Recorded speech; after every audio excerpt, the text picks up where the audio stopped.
Good morning, everyone.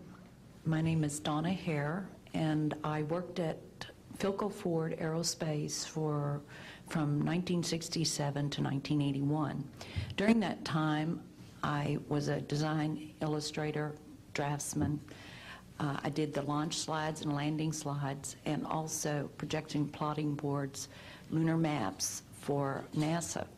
We were a contractor, but most of the time I worked on site excuse me, in Building 8.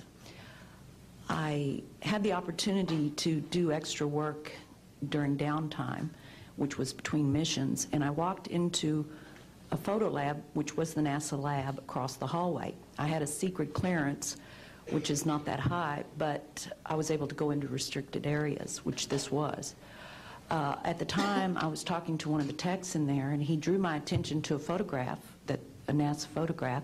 It had a dot on it, and I said, "What is that?" Well, he drew my attention to it, and I said, "Is that a dot on the emulsion?" And he said, and he's smiling, and he has his hands crossed, and he said, "Round dots on the emulsion don't leave round shadows on the ground."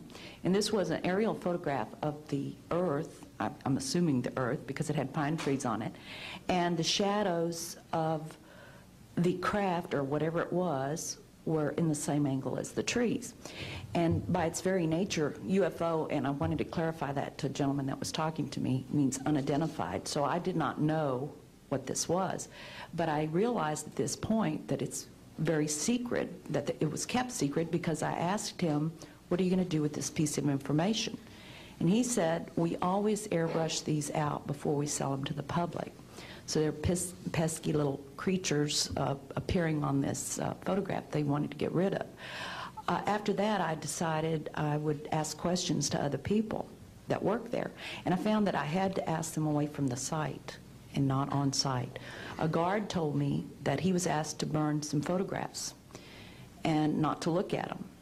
And there was another guard guarding him, who was in green fatigues, watching him burn the photographs. And he said he was too tempted. He looked at one, and it was a picture of a UFO, and he was very descriptive. I can go into that later with anyone. He immediately was hit in the head, and he had a big gash in his forehead. He was knocked out, and he's terrified, so he would have to be protected. Another incident, I knew someone in quarantine with the Apollo astronauts. He told me that the Apollo astronauts saw craft on the moon when we landed, and that is what he told me. And he also was afraid. He said that the astronauts are told to keep this quiet. They're not allowed to talk about it. So I do want to let you know that I worked out there for a number of years, and I ran into this. So it's not something everyone knows that works out there for a long time. My boss didn't know about it. Some people that sat right next to me didn't know about it. It's very strange, because I don't know how they can do it, but they can let some people know about it and then others not. I'm willing to testify before Congress that what I'm saying is true, and thank you very much.